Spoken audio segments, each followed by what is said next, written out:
to the degree that you want something is the degree you're afraid of not having. Yeah. God, I wish I started when I was younger. I go, well, yeah, but you didn't. So shut the fuck up and let's keep going. Right. Like you can't.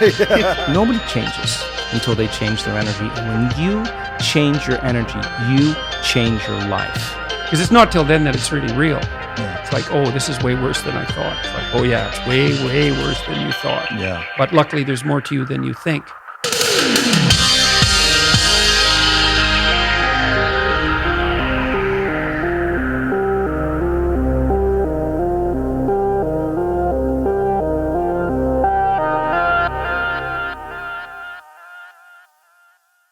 Fucking Bode. Been a long time coming. Yeah, man, it has. It has. You know, one story that I tell people is, you know, a lot of people feel like they don't have like really good friends and they don't have like someone who they feel like, oh man, this is my fucking really good friend, you know, maybe because they've changed or maybe because they've never found that or whatever. And I always tell that story about that one day we're out in that club in Vegas and we're introduced by a mutual friend.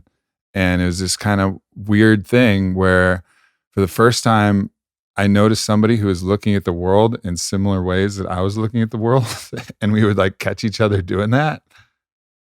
Yeah, and we were on really different paths at that time too. Totally. It was where we were, but that was, you know, those are those aha moments where you realize that like within the population of the planet, there's people who right then you can see the synergies and you can see the understanding, but it's at a, you know, it sounds cheesy, but it's at a much deeper level. So the superficial stuff of patterns for the day or thought patterns, all that stuff are just unimportant really. And that's what the benefit of, you know, meeting those people is, because you don't have any anxiety. There's no stress, you know, whatever direction you go, whatever things change, longer term, shorter term, you know, priorities in life, that there's always that there, that part never changes. And that's like, that's a remarkable thing. And we're soulmates, dude. That's good.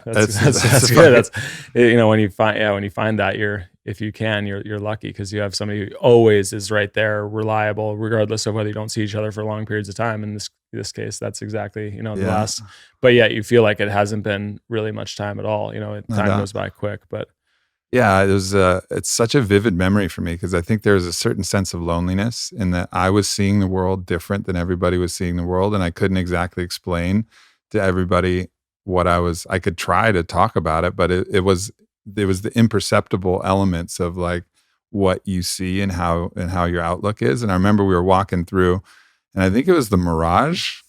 I think it was the Mirage Hotel that we were in as we're going out of the club. And most of the time as you're leaving the club in Vegas, especially because those parties go late, like people are just fucking, they've diminished their consciousness to a level that they can't see anything at that point. And we certainly tried. I mean, we were giving it a good effort. We gave it a good effort to really knock ourselves largely unconscious. But we're walking through, and we both kept noticing the same shit, whereas everybody else is just like fucking all over the place, ping ponging all over. Yeah. And I was like, oh shit. And I remember noticing a few things, and then I would see you noticing a few things, and we'd look at each other like, you saw that? And I was like, yeah. It was a very fucking funny thing for me. Yeah, the thought, you feel like you're on a thought island by yourself, you know, in the middle of a vast, you know, desert or ocean. And yeah, just having the knowledge that somebody else can sort of relate in all the same aspects. And like I said, it's weird. It's hard to verbalize because it doesn't have to do with specifics. You know, it's more frequency or harmonics or something else where there's tangible evidence, like you said, when you spot the same things or you can deduce the same things from situations or whatever. But I think it happens also at a different level. It's more subconscious and gives you like, relaxes all the anxiety and tension. And you just feel way more, connected. And also it's weird because what it does too, and you and I have spoke about this a lot, it allows you to trust your own ideas much more because you don't feel like they're only yours, you know, in a certain sense, you realize that you share them with everyone else, but even just moments before that connection happened, you felt like they were entirely your own, and they're these isolated things that could be, you know, you open yourself to criticism or anything else when you express yourself, and I think that's one of the huge values of it, is it allows you to have a little bit more self-confidence in your beliefs and ideas that are happening inside all the time that you wouldn't express to anybody, which automatically gives you a whole different level of power. Yeah, I think one of the things that, you know, people can miss is maybe you find that kind of resonance with somebody, but it still takes some effort. Like you got to like keep in touch, you know, because we could have easily had that night and been like, oh yeah, it was so cool. I met Bode and then blah, blah, blah. And then whatever, you know, that would have been a one night thing. But I was like, nah, like, let me get your number. Let's keep in touch. Let's like make all of the efforts necessary to like, duplicate this and like develop that friendship. And that's what ended up happening. And it ended up, you know, being like the first real friendship, the first person that I really looked at and was like, wow, this is a brother and someone who I can learn from, someone that I can like enjoy and experience life with in just a fucking radically different way. Yeah. Yeah. And we had granted, we were in a pretty privileged time. I think both of us, you know, me competing and you sort of breaking away and starting a company of your own. And shit, it was well before that though. Yeah. No, I know, but you were right. I was still slanging fake vaginas for Fleshlight. You were fully immersed in the sex toy world online. But what I mean is like the time of our lives where we were young and fired up and tons of energy and tons of, you know, sort of that optimism, you know. And so when we spoke, it was like we were both that tool for each other of like, you know, sounding board and optimism and enthusiasm, and it was a multiplier on both sides. And I think that's an easy thing to sort of not get addicted to, but that's primarily what people get addicted to is like things that make them feel awesome and like they can do whatever they need to do and that they have somebody on their team and that, you know, it's a collaborative effort. So I think that was that, you know, but I think we would have we could have met when we were 65. We'd probably be like, all right, dude. So yeah, no, I agree. It was also the fact that we could both, we like to drink and we like to party. But no matter how much we drunk or partied, at the end of the night, our conversation, at least in my recollection, and we've had multiple opportunities to test that recollection in those days, it was not that we ever, like the conversation didn't degrade. No, it didn't devolve at all. It was in a lot of cases, it would almost evolve forward, but sideways, you know, which I think that's what I always, that was one of those really rare gifts is like, you saw me try to do that with other people. I was always trying to engage and it was like talking to a monkey or a stump, you know, or some combination of the two. With each tequila, their ability to hold the thread with you. You just see them glaze over a little earlier. And we had a lot of those really, really great, you know, sort of revolutionary thought processes and idea sessions, like late into like crazy times, which is, as I said, there's different states where your brain works different ways, and to not have somebody who you can actually communicate with, and to have to just devolve to the common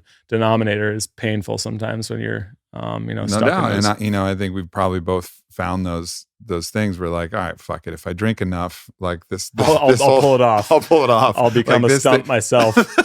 I will stump myself, and this will be at least tolerable at a level of intoxication. At blood alcohol, fucking 3.5. You know, we'll all be on the same wavelength. It'll be good. You know, and we'll have fun tonight. But in that situation, that was always something that was different, and something that I, you know, have since like looked for in the people that I really want to enjoy my time with. It's just like a certain level of trust, you know, that you develop. Yeah, absolutely. And that's, you know, as we've talked about, you know, it's, you know, who says which things to you, and, you know, and that, you know, not too long after that, but, you know, several years where we had a pretty deep connection relationship around the Austin area and hanging out in other places around the globe. When I was retiring, and you were one of the voices that kind of spoke out against that, like, hey, you got to do this, you know, you got to do one more. There's more there.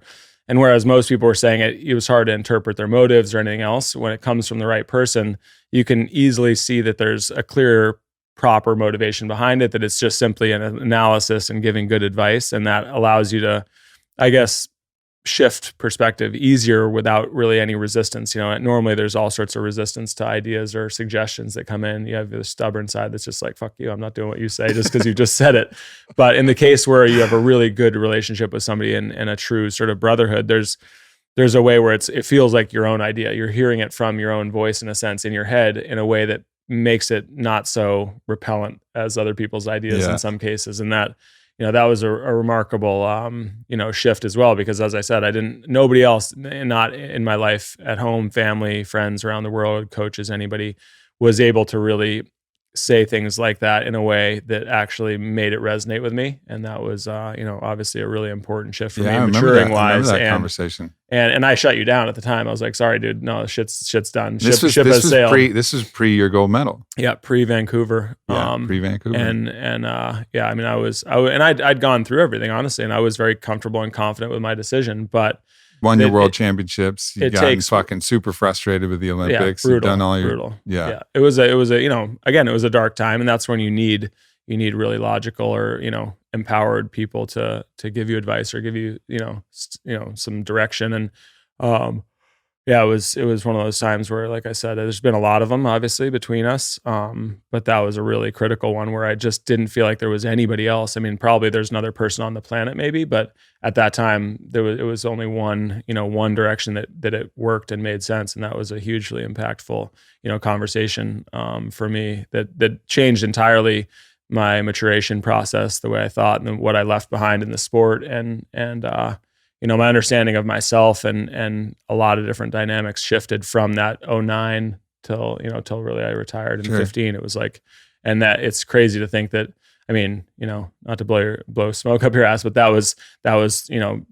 almost 100%, I would say. I mean, if not 100%, then right there at 100% due to the conversation we had. Without that, it certainly doesn't happen. And there's a whole different path in front of us, and who knows where that goes. So yeah, it's a good thing to be able to reflect back and put the right values onto the right conversations. Because again, at the time, you don't know. It could have been one of those things that didn't happen, and you would have been like, all right, it didn't happen. But you got to put your 2 cents in there and commit the energy to steering people when you think you have valuable perspective. And too many people, I think, keep their mouth shut in those moments. And look, and I remember other times. I remember one time that when we were first getting to know each other, I remember you had a race the next day and we were hanging out.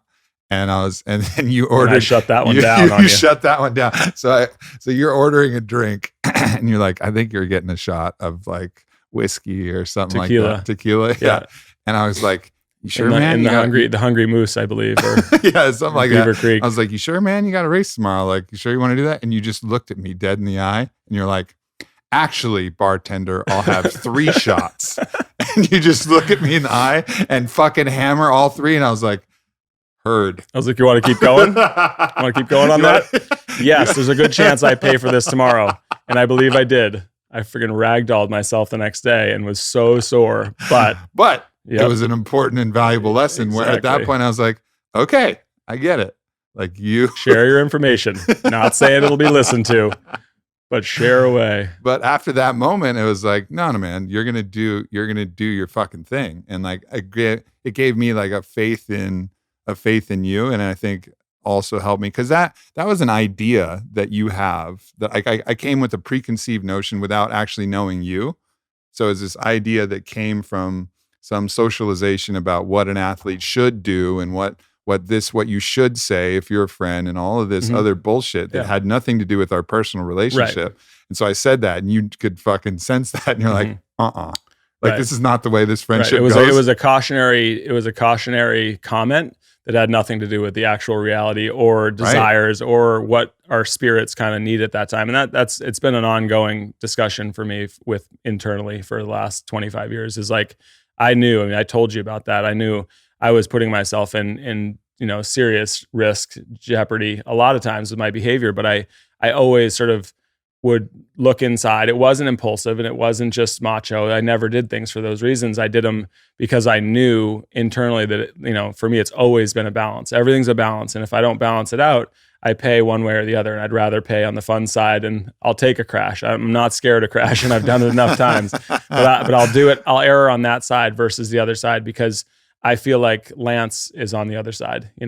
That's that side of dishonesty, of like sacrificing everything for something that's not really yours, that you don't have ownership of, that at the end of the day adds less value to everybody around you. And that was one of those examples where, I certainly got my wrist slapped proverbially by the universe the next day. But at the same time, we had an amazing night, and it was super fun. And the value of that never, can't be diminished by the fact that I punished myself in the course the next day. It's kind of, Well, and then since learning that, there'd be other nights where there'd be other people around us, and I'd watch them have their own cautionary apprehension. I'd be like, no, like fucking trust this dude, like trust the dude. And I remember one of those nights where it was like one of the trust the dude nights, like we went after it in Beaver Creek. Like we fucking went after it. Yeah.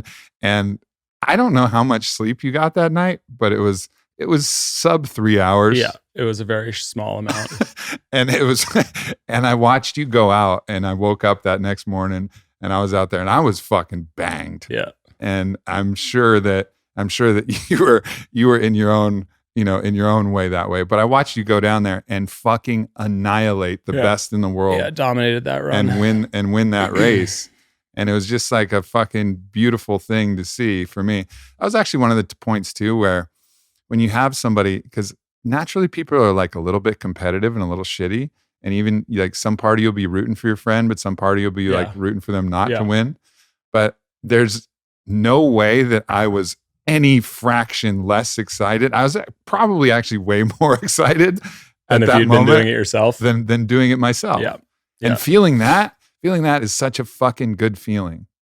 You know? Yeah. It's the true dissolving of the ego right there, is where you actually get to experience things without the layers, even if you're good at it, or even if it's your kids. You see it all the time with parents who go mental over their kids when they're playing sports, and that's just because they're still so attached to their own ego. It's like a battle internally. And I think that's a big part of what that sort of process or conversation that's been inside me for so long was. Like, I had to do it myself before I could allow other people to effectively do it with me. Is like, you got to watch somebody know that they're willing to suffer, they're willing to pay the price, they're willing to make mistakes in the open and do all that stuff before you can be like, all right, I get it. Like, I want you to win now, instead of the dudes, like, that's what I meant about the Lance comment, right? He was, when they're isolated that way, when they put themselves on a pedestal and there's no human element to it, and it's so hard to connect with. And then it's almost, even when you're watching them do amazing things, there's an element of like, I don't know, you're definitely not as empathetic, or there's not as much connectivity there. And that, that was something that I was really proud of through my career, was that, I was really open to that, and I shared it all on the stage, on the world stage, and people were able to watch me make, horrible mistakes and look terrible, but then at the same time enjoy the process of what that was for me. And, that enhanced the experience for me, because I was able to sort of share that with everybody. It's kind of, imagine if you're totally by yourself winning a World Cup, there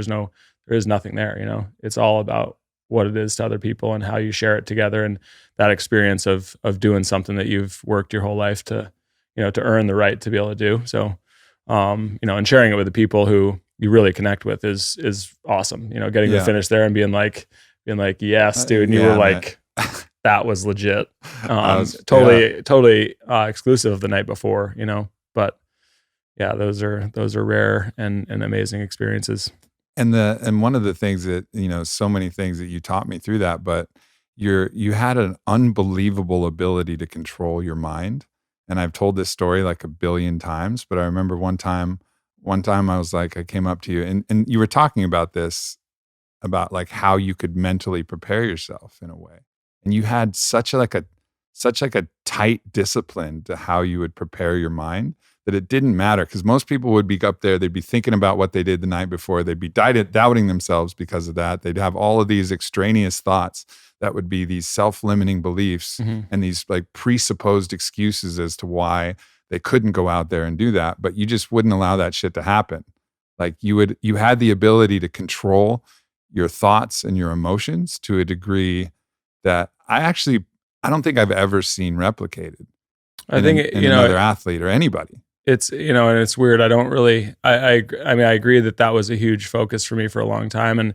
But I think a lot of that is some raw material too, but then it's pattern and practice, just like most things. I mean, I had such an obscene, unfortunately now, losing my daughter and losing my brother before that. And, so I've had a lot of loss in my life. Like, everybody's if we think we're going to not lose the people we love, we're fooling ourselves, but disproportionately kind of large for someone my age at certain times and certain raw elements to it. And I look back now and I'm like, God, I feel very well prepared, as much as you could theoretically be prepared for something like that, which is kind of a idiom, I guess, that you can't really ever be prepared for it. But the fact that I'd put myself through these self-induced super traumatic experiences hundreds and hundreds of times, because I believed that was the best way for me to compete and the way that I wanted to understand my mindset and my body and actually have sort of the optimal opportunity each day. And I wasn't willing to sacrifice the night before or the weeks before to get that. So I had to create these scenarios where I could overcome whatever obstacles were there, whether it was, self-imposed drinking hangover times or lack of training or just lack of ability in some cases. But to build those scenarios, I wish I could. I think I lost the notebook, but I had a notebook that had all these different scenarios, more or less. They were like little mini scripts, that I would write down, and some of them were somewhat based in reality, some were completely fabricated, some were movie plots that I'd modify and put myself in the role of the hero or the villain or whatever. And it's essentially like method acting in a way where you're fully immersing yourself in that role and position, and you can completely dictate what you're doing. And if it wasn't real, it didn't work. So you had a really clean motivation. If it wasn't real, you were just faking it. The second all the noise stopped and the beeps started before you kicked out of the start gate, reality came slamming home, and you you knew. I mean, that's the problem. Guys are always listening to music before the start, and when you turn off your headphones, all of a sudden reality comes slamming. Right before that, you're listening to Metallica. You're just this badass ass kicker. You're Rocky and Rocky 4, and then the music stops, and you have 10 seconds before you go, and you just everything crashes home, and reality slams you right in the face, and that can be debilitating. I've seen guys walk away from the start of World Cups because that kind of happens to them. So you had to make it real. And when you're making it real, it is exactly that. It's real. So I experienced, an ungodly number of super traumatic, both good and bad in some cases, times in my life over and over and over and over again. And I could modify them as necessary. And that, you do develop an extreme degree of discipline and focus, and also detail. You realize the details are what matter there. Without details, it's not real, because in real life, life's full of details. So, a crazy side benefit now is the fact that I can tolerate crazy amounts of stress and adversity and challenges in a way that most people just can't really even grasp. I mean, I'm more, and it allows me to be open and support other people, the people around me, which is huge. I mean, because normally, when the shit hits the fan and everyone's connected, everyone's in the same boat as it's sinking. So to have one person who's kind of buoyant against the sinking factor is massively beneficial to everybody. Yeah, and I want to talk about some of your early practices that led up to that, because I think that's a cool story too. But I remember you would also talk about sometimes you would listen to some music that would get you too fired up. Yeah. And you'd be like... Arousal control was a big factor for me. And you'd be like, I was listening, I was getting so fired up that you would go... And you were always aggressive. I mean, you always skied aggressive. You wanted to ski the best line that you could. You wanted to ski. But there was some times where you get yourself fucking so fired up. Yeah, it became obvious that I was way above where I was physically. And I was running into that ceiling pretty regularly. I went through a phase where I have the longest streak of consecutive DNFs in World Cup. And that was right during that phase where I was just like, in the start gate, just like feeling like I could crush my poles with my hands. And I was just like, like steaming. And here I am starting like 58 in the race. And I'm like convinced that I'm going to win. And like the dudes at the finish are already in the hotel spinning between like runs and stuff. And for people who don't know, if you have a 58 start position, like the snow is thrashed. Oh, you're done. You have no chance, really. I mean, no chance of it. No. Even if you can crush. Nobody who's in the lead is worried in the slightest bit that somebody's going to come down and do anything. They're like, oh, those poor guys. They're up there just like jerking off in the start still. And I would be like 100% convinced, like in my mind, just like, oh, this is on. Everyone's going to be shocked. I mean, they're going to be like, oh my God. And then I'd make it like 6 gates and just go flipping into the woods and be like, oh, what happened? Be like, all right, note to self, less fired up until I get better. I need to seriously improve my abilities right now or dial back the intensity. Because those two have to, at some point, they have to match up to some degree. All right. So going back to the early days, because one of the things you would talk about is you would put yourself, well, first of all, like even how you started skiing, like you didn't have chairlifts and shit. You would just like hike your fucking skis up like early. I mean, this was like real early. You're like a kid in New Hampshire, just fucking, I'm going to hike up, I'm going to ski down. And that's going to take only a couple minutes down and like a couple hours up. Yeah, long time up and short down. And that's, I think honestly, that's one of those things that there's comparisons to all sorts of things throughout our lives. But in the East Coast at that time, even when I did start skiing at Cannon, at our local mountain, the chairlifts are those super slow double chairlifts or whatever, single chairlifts in some cases. And they take 15 minutes to get to the top and you can ski down in 45 seconds. So, there's this crazy juxtaposition between super quiet, calm, solitary on the chairlift in nature, looking around, thinking, internalizing, and like peace, like a meditation in a sense. Cause a lot of times it's minus 20 degrees, super cold. And I went through whole days where I didn't say a word to anybody, cause I was the only person skiing, and I was 6, 7 years old, 8 years old.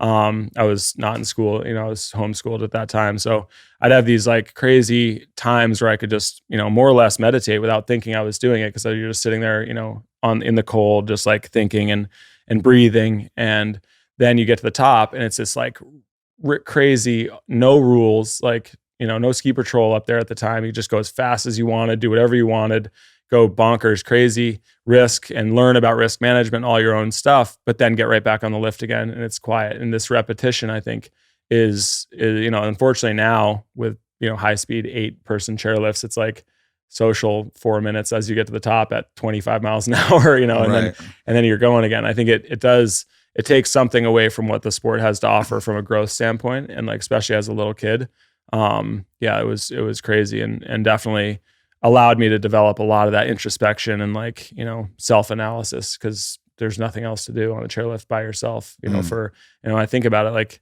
obviously you spend a huge amount more time on the chairlift than you do actually skiing. So we're talking about, thousands and thousands of hours when I was a young person where I was just by myself, quiet, with nothing else to do in nature, which I think in mountains, they just have a, unique way to stimulate the mind and make you think and make you feel humble and really valuable stuff that I think is unfortunately. Why? How did you what was the reason that drew you up there? Because even before that, at like 5, you were hiking the mountain and skiing down. Always. there wasn't I'd love to think it was some higher calling, but I think it was New Hampshire in the winter's freezing fucking cold and there's just not that much to do. But I think, and I wasn't in school and I'd go sledding and stuff, but something about skiing to me always was more like an art than it was a sport. I played lots of sports and I enjoyed them, but there was always a defined goal. There was always a winning and losing.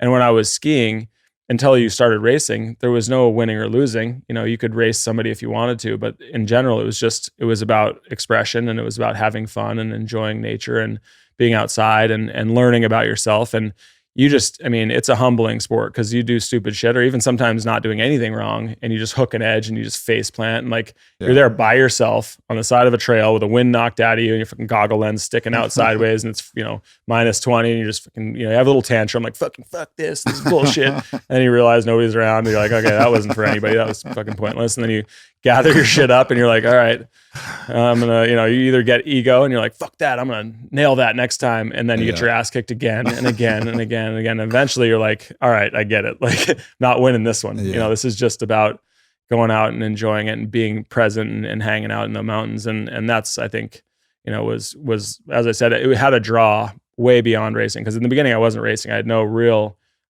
intents to race. I didn't really care. I just liked being out there and that, that honestly stayed till now. I still do the same thing. I happened to race because I was, needed to make money. I hated working. So I had to figure out some way that shit was for the birds. So I had to figure out. It was almost like the mountain was your guru. Yeah. To a certain degree. That was your guru. Like that was where you learned stillness. It's where you learned meditation. It's where you learned about your ego. That's where you learned about how hard you could push. It's where you learned about risk. Yeah. Everything, risk management, everything else. And you definitely, like I said, mountains, I think there's, obviously mountains have their own gravity as well, and you definitely sense that when you're small, you just like, they kind of pull you towards them and that's factual. They have their own gravitational force, big mountain ranges, but also from a spiritual standpoint, I think there's something about it, they are a natural teacher. Nature is in general, but mountains in particular, they definitely have a lot to show you. And when you're there and when you're in those kind of modes where you're just enjoying it and doing that, that's when your brain sort of gets out of the way and you can start to experience the first, at least for me, those were the first like spiritual moments where I realized I was getting information from sources, not people talking to me. And I was connected to lots of other stuff. And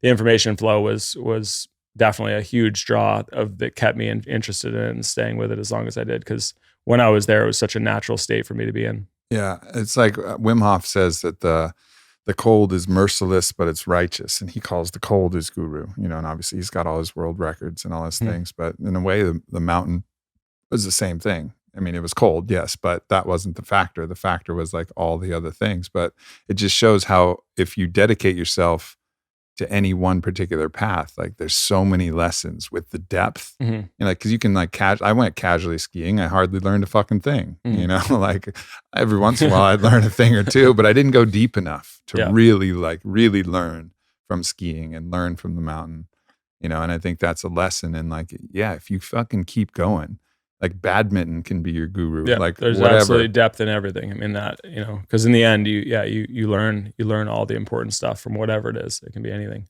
Yeah, and then the other thing that another thing that we talked about too is you would have this kind of affinity for these long sauna sits too, which is like a way for you to test this kind of sense of resilience and test like what was possible. Yeah, and I think it was the same, on the other end of the spectrum from sitting on a chairlift in minus 25 or minus 30 is like going internally, going inside your body and saying, I need more blood in my feet, they're going to freeze. So, and actually being truly motivated to do that and then breathing through it and trying to, figure out how to control your body and without anybody telling you couldn't do it and no reason to even have the conversation to justify how you were doing it. And I figured out lots of stuff. More or less by necessity, but by practice as well. And that free environment where there was nobody to, play up to or no posturing of any sort. It was just, me in the woods. And like, you kind of know that you're just a kid, you're just playing at big games, but the reality is you're just as more equipped to do it than any other time probably in your life. And the saunas were just the other end of that, being in there in the super intense heat and figuring out your breathing patterns and how to move blood around in your body manually in different ways and relax your mind and disconnect from things like discomfort or panic or anxiety. And, same thing. They're really, those are hugely important tools for me. And then plus I like it. I enjoy it. Yeah. And that's such a, all of these elements that we can find that are uncomfortable, like they're teachers in a certain ways, and like the heat and the cold and all, and like athletics and all of these things, like you fucking learn shit. You learn like important shit that applies to everything, like every conflict that you have now, you're no longer a professional athlete, you're no longer doing this, but every one of those lessons I'm sure has applied in every aspect of your life, and it will continue to apply, which is why it's so fucking important to like find all of these different ways to test yourself so you know yourself. Yeah, that's ultimately the most, I think, probably universal truth of the whole thing is the pursuit of something to the highest level that you're capable of is more beneficial for everything else than the actual act itself. Whether you're successful or not is not really the point, or what you get out of it financially or in any other areas. It's more, internally what you discover and how you're able to function at that point. Because the commitment, all those things, they're all real regardless of what the activity is. They're all, those things are more or less exactly the same. Yeah. And one thing I recognize too is we went through the years of our friendship is you had probably the worst off season of any professional racer, pretty consistently, as far as the being the least prepared in the off season, but your ramp up. Yeah. My ramp up undeniably the most intense thing I've ever seen from anybody. I remember like going through some workouts for you when you were in ramp up mode and it was fucking bonkers. Yeah. They were horrible. It was bonkers. You were willing to do both. You were willing to like let it go intentionally and be like, okay, this is going to really suck. Like every day that I'm not doing stuff now is going to make it that much worse later. And I would do it every time and be like, but again, for me, it was the balance. I had to strike that. I wouldn't have been able to do it as long as I did without that. I certainly would have won more races, probably preparing differently. Maybe.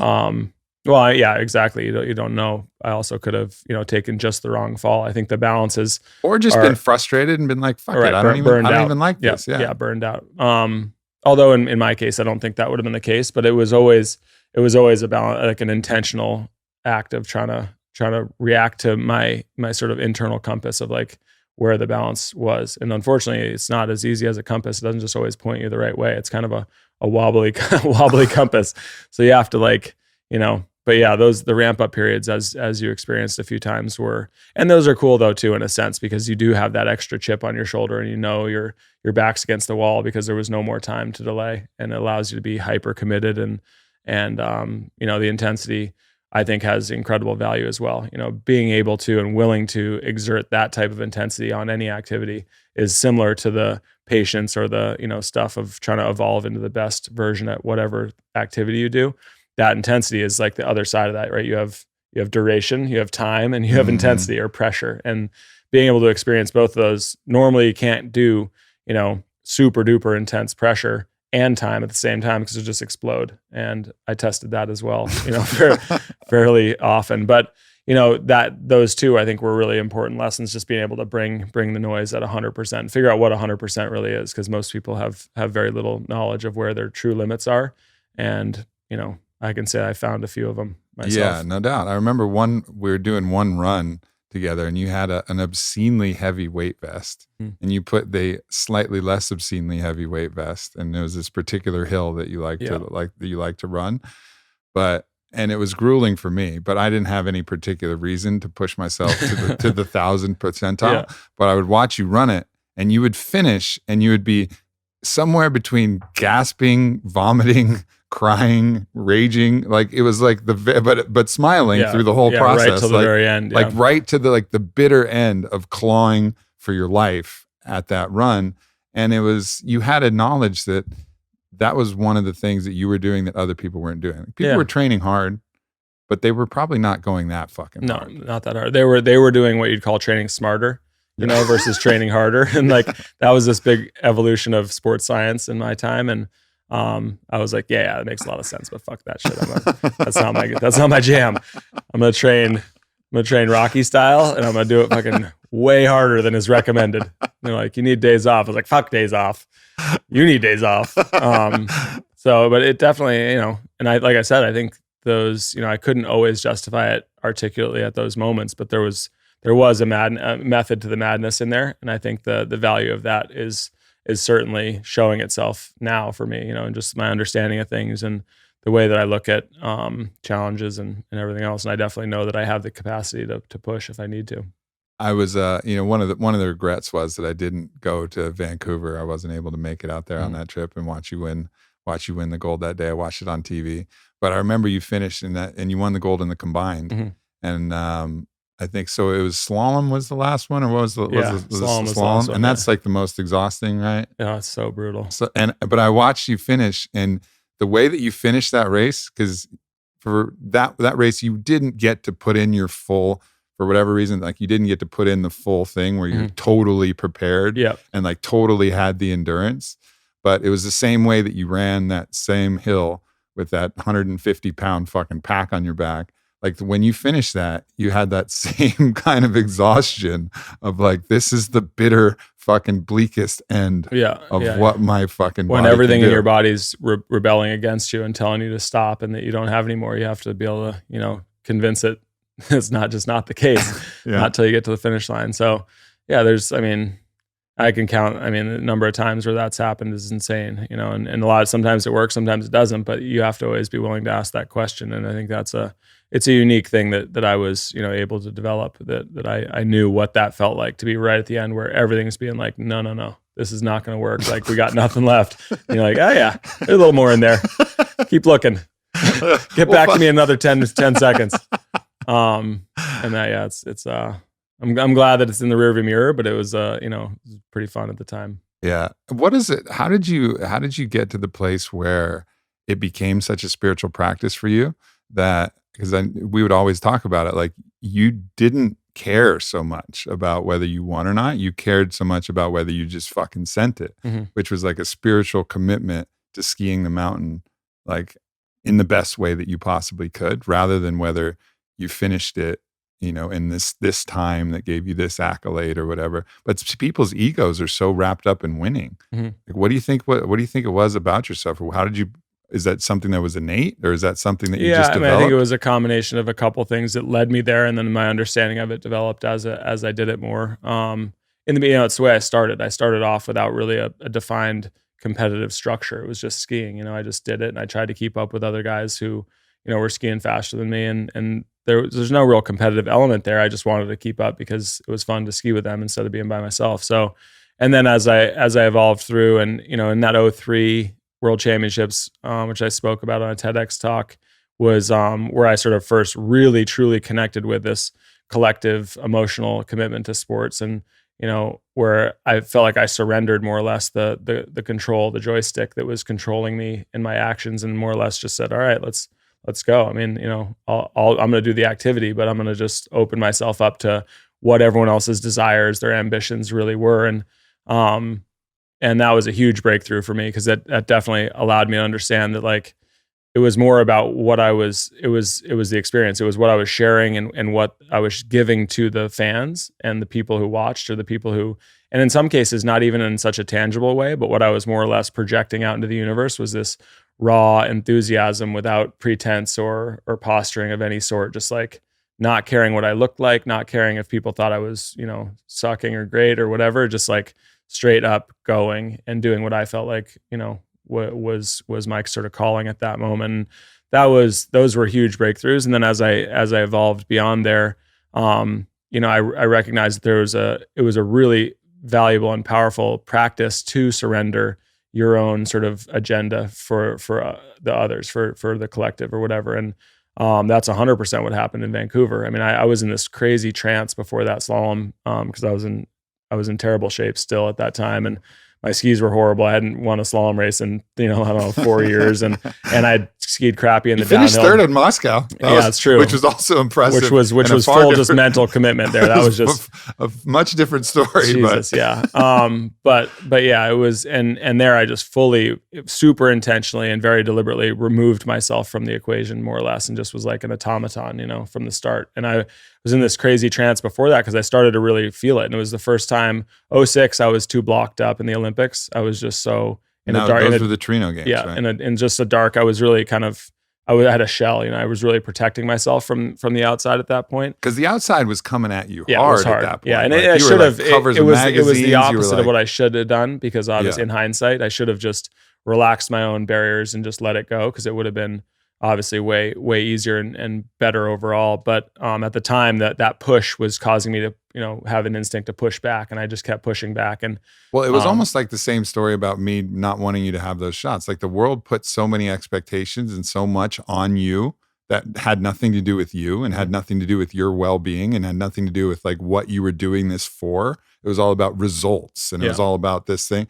and it was so discordant with you as a human what being. I wanted, and what I'd shown all the way up to that point too. So it was discordant with everything. There was it made no sense. And that's, but it's still no excuse. It was still a bad decision and poor. Sure. But then when in Vancouver, when I did it, it was like so deliberate, and I'd talked about it and planned for it and was really ready. And it was remarkable, and it could have gone either way. I mean, I could have just easily hooked a tip like I did in Torino and crashed, and it wouldn't have even lessened it for me. I mean, it was ironic that at that time, the one thing I hadn't done was won an Olympic gold, and I'd won everything else. And that time, with really personally no real skin in the game, but for other people, it was so important that I win that gold, for my family, for coaches, for lots of people who are in my corner, just for the inspirational elements, for legacy, for all these other things that were not as personal, but that I'd, over the course of from our conversation till that point, had really kind of taken a new perspective on him, and like, look, as a mature person, a part of this planet, and for the next generation of kids, like, of course that's something I want to leave behind. I would love to have a positive contribution to the inspiration for people in sports and the way they behave and all that stuff. And I recognize certainly that I hadn't left that positive legacy behind after 2006. And even though I'd won the overall again and had a great run in between there, this was a platform where that made sense. And it was kind of like a really funny thing, because you have this internal battle of like, well, I should be running the show because obviously I know what I'm doing. And in hindsight, you realize like I would have definitely not won if I'd done that, and just, I just kind of feel it. Like I had to like let it go and just be like, all right, this is it. I'm going to let my body do what it can do, and let the energy of everybody watching and the whole universe and the earth pull me down, and whatever more or less the collective decision is, I'll live with it, And I think that's something that people love to watch. They love to be involved. It's like being the home crowd, it's like in a football stadium when you're the home team, or a basketball, like it's that connectivity that people lack all the other times, but somehow when they're wearing the right color jersey or they're rooting for the right color team, they all feel like they're part of one unit, and their emotions are contributing to this greater emotional volume that's dictating, in real life. I mean, it's not a fluke that, that makes a difference. It's not just the noise. It's the actual energetic impact that's happening. So to be on the other side of that was super cool, to be able to be like, all right, let's see. Hopefully my body can hold up to what you guys are going to ask it to do, because I know it hasn't held up to what I've asked it to do a bunch of times. But and it's crazy that it works incredibly well. That was the crux of that. If people are wondering what was that conversation that I had that made that impact, in 09, I guess, was what you're talking about, that conversation where I was like, no, man, like you gotta like go, give it one more go. And really what it was I'd spent so much time with you, and I know how much wisdom and how much you had to offer the world. And if I can recall that conversation from my perspective, I mean, we were a few beers deep, but I just looked at you and I knew with everything, I was like, look, man, like you have so much, like so much to give, and this will give you the opportunity to reach so many more people in a way, even though it doesn't matter. Like truthfully, it doesn't matter, but it will matter to some, which will open this door and it'll like pry it open, and you'll be able to deliver your medicine to that many more people. And you're like, no, and it's true. And I resisted it as hard as I could, but there was so much wisdom and logic in that conversation. And as I said, in hearing it in the unique way that it was delivered too, without any pretense and without any, there was no accusation like you got to do this for some reason. It was just because it was like you'd watched the movie already and you knew the next step, even though it was like kind of against the grain, a little bit against the current, and that was definitely received, from me. And I resisted it, as I said, but then immediately afterwards had several little other instances where, because of the conversation, it triggered different things in my experiences in life, watching a movie or having other conversations that made me recognize the truth of it. And then, it became really obvious. And then, obviously I unretired and had to go through the shitstorm of trying to get fit for an Olympics starting in September. I guess too, though, like part of probably why the reason that landed is, and I've learned this is a lesson that I've just really started to learn, is when you have like a selfish motivation that's somewhere wrapped in there. Like if I was identified with the fact that you were my friend and I wanted you to be a gold medalist because that made me like, there was none of that. I loved you, man. And I love you now. And like, there was no part of me that was going to love you more or love you less, whichever decision you made.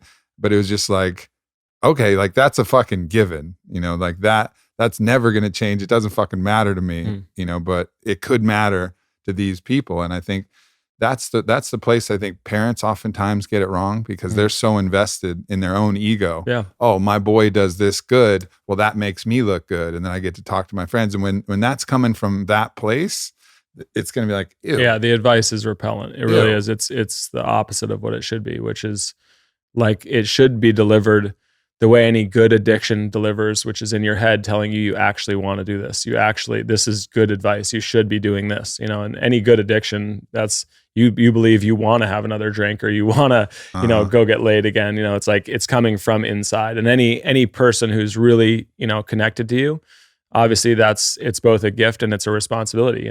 You have to take that seriously. And that at that time, like I said, it was super, super impactful, and not just the advice, but also the mechanism and the understanding and the trust between us is all all that's enhanced by the risk or the effort that you took to do that. And then regardless of the outcome, in this case, the outcome was a game changer in a lot of different ways, and did all the things that we'd sort of designed it to do, and accomplished a lot more than would have been otherwise. But also without that, the result is the same. The dynamic of it and the mechanism there is what's really important. And we had that same conversation when the first trip we met in Vegas about your UFC fighting. And I was like, dude, I get it. Like, you're a fucking baller and you'd be a great UFC fighter. Don't fucking do it.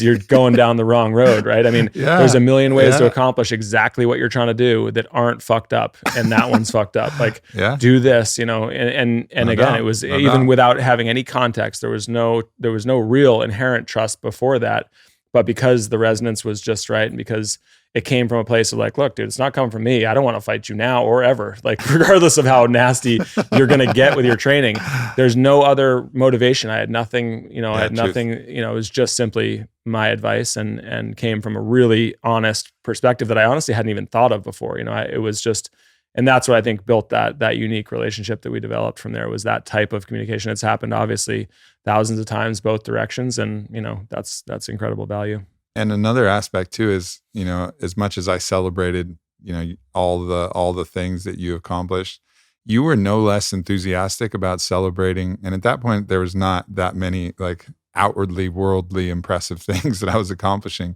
But I remember one day after just hitting, like, I was just dancing with this girl. Yeah. And I was just, sending it. I was just fucking sending it. I was locked 100% in the I was zone. locked in, and you were so happy and excited for me, and like gave me so much acknowledgement for that moment, which was actually me at my very bleeding edge best of just surrendering completely to the moment. And I was dancing and drinking, but nonetheless, like, you were able to acknowledge that. And I think you had that gift for so many people, where you could watch anybody, and if anybody was just giving it everything, you would be so fucking pumped. Oh, I love it. It's my favorite thing on the planet, is watching people with all their shit stripped away, just like being who they were meant to be, or who they've worked hard to become, or whatever it is, but in their purest form. It's when I knew Morgan was going to be my wife, was watching her, and it only happened for 5 seconds. I wish it happened for more, but in that 5 seconds, it was like that clear window right to the root of things. And it's such a defining element of humanity that you just, it's overlooked a lot of times, because you have to be sort of in that place yourself to see it, where I was more or less operating that way. I had no concerns, no pretense. I was just rolling around doing my thing. And also, like, you have to accept, like, people judge things comparatively, right? Like, if you're gonna, it's not about, people don't look at what someone's individual potential is in that moment. They look at, like, it's all contextual. It's all contextual to like what the best in the world would do. So if I was like hooping, like, I'm not going to be fucking Michael Jordan, LeBron James, any of these people. But if I was sending it to the best, like, you would celebrate that as if just the same as if I was them. They just have a different, it's all the same. Their bleeding edge potential can be incredibly inspiring too. It's just, but it's the same thing. Ultimately, it's like reaching for the best of what is possible. And it's one of the things that I've reflected on it a bunch. And I have a friend who I started my foundation for, who's in a wheelchair, and most people wouldn't know that the Paralympics are right after the Olympics every year. And I stayed in Japan for the first 2 days of the Paralympics that year in '98, so my first Olympics, and watched a couple of those guys. And it just struck me as exactly that. Like, you would have thought I was competing in the Paralympics as well, because I was so fired up for these dudes who I didn't know, but just watching these guys who had dealt with adversity in their lives, whether they lost limbs or were injured or were born that way or whatever, but they were in the Olympics, and for them, it was the biggest stage they'd ever been on. And it's a microbe compared to the Olympics in terms of the coverage it gets.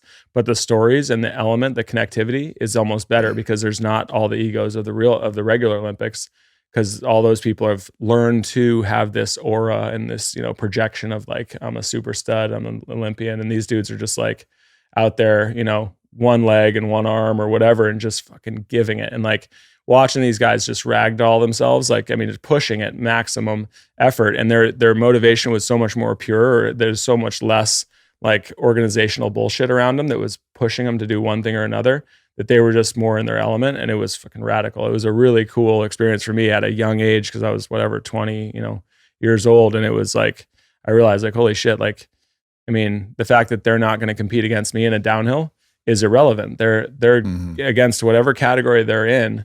Each dude is doing their maximum, and that's just a factor of life. Like, we all have different abilities and all sorts of different stuff. And it was a really clear example of like exactly what you're saying. Like, it does not matter how actually effective you are at what you're trying to do. If you're at your maximum and you're sending it, there's a certain emanation that comes off of that that's incredibly inspirational and powerful. Emanation is exactly the right word. And it connects everybody. It's impossible to deny, no matter who you are. You can't. We had that basketball game, I think it was in Russia or somewhere, where we were maxing out, and like you're obviously a better basketball player than I am, and I have more intensity in that sense than you do. And I outweighed you by about 25 pounds at that time. And we just battled one-on-one. I mean, having a one-on-one basketball game with somebody else who's super competitive, and like, it is gnarly because you're just like pumping shots up and you realize the other guy's tired. So you're taking shitty shots because this is your chance. And he jacked me under the chin one time with his shoulder, drove underneath, got his shoulder underneath my chin and jumped as hard as he could and just snapped my head back.